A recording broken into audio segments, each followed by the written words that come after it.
Switching gears now, new this morning, a Minneapolis woman has been found dead in Hawaii. Police are identifying the woman as 51-year-old Shannon Bartholomew.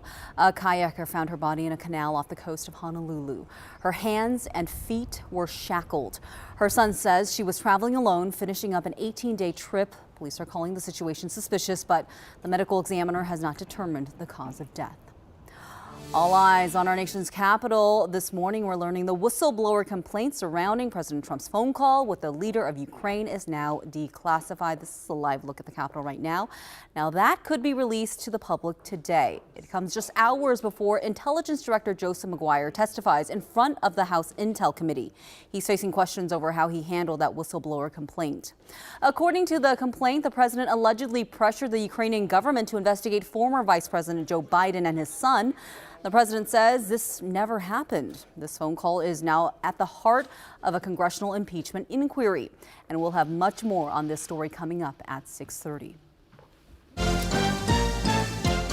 Now here's a look at today's other top stories in your morning rush. Authorities in western Wisconsin are asking for volunteers to help after an EF3 tornado left devastating damage. Here's video from the hardest hit area in Wheaton, just west of Chippewa Falls. You see flattened homes and barns and trees scattered across the community. Officials say at least 15 homes were destroyed and at least 2 people were hurt. If you'd like to help with cleanup, Chippewa County asks you to come to the Wheaton Fire Station between 9 and 10 this morning.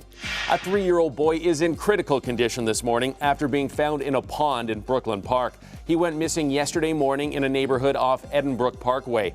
A short time later, a golfer at Edinburgh Golf Course spotted the child in the water.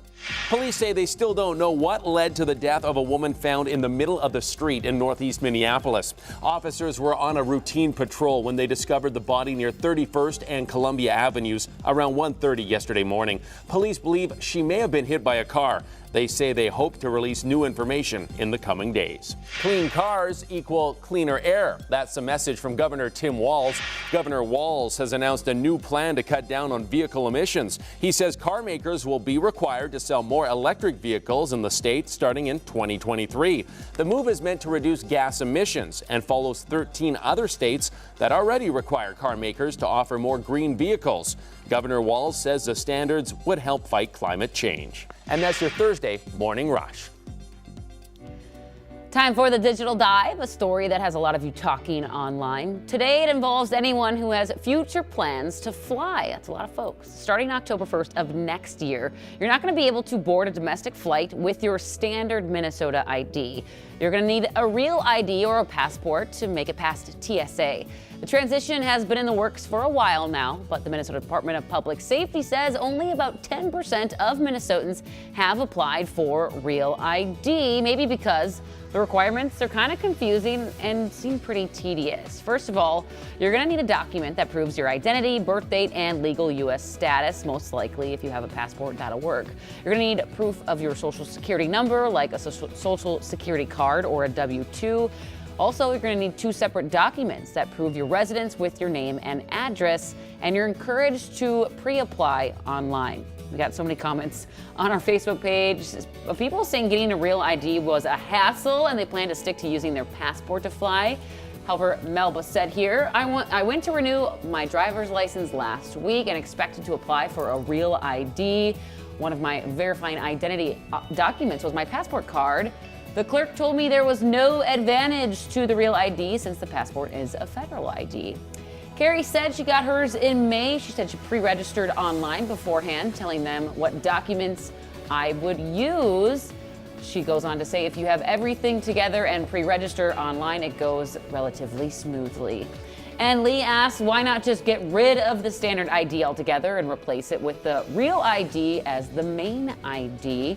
Why still allow the DMV to also renew the standard ID? It's a very good point there, Lee. Yeah, so you can read more about this and what documents you'll need right now, KARE11.com. And I kind of agree with Lee. Why not just start issuing real ID for everyone who goes to get their driver's license? Yeah, just probably because they're not bringing in the right documents to get it. Yeah. It is a lot, isn't it? It's a lot. It's yeah. a lot. I know goodness. that we did it in California and there were problems initially because this is a new process for everyone. So hopefully they get it right here. Right. Yeah. All right, Sven, one thing weather today. Well, we're looking at sunshine to start, clouds on the increase later in the day, a cool start to the day too, so maybe grab that light jacket for the morning hours. And we are going to see maybe some showers out of those clouds as we head into tomorrow. We'll talk more about that ahead. And a look at the roads. This is the only issue I found on some traffic cameras. It's a car having some car troubles. It's blocking the right shoulder of an exit ramp near 169 and 77th Avenue. So just a heads up for that. It's not causing slowdowns just yet, but I'll be keeping my eye on it this morning. Pumpkin slinging, hay bales, corn mazes, all staples of fall fun. Coming up, where you can enjoy the fall spirit in this week's Sunriser 60. Then a new warning for hunters. The deadly disease the CDC says deers can transfer to humans. And shocking footage this morning of a home invasion. What you need to know about the break-in and the company the burglars were pretending to work for. It's like a scene from a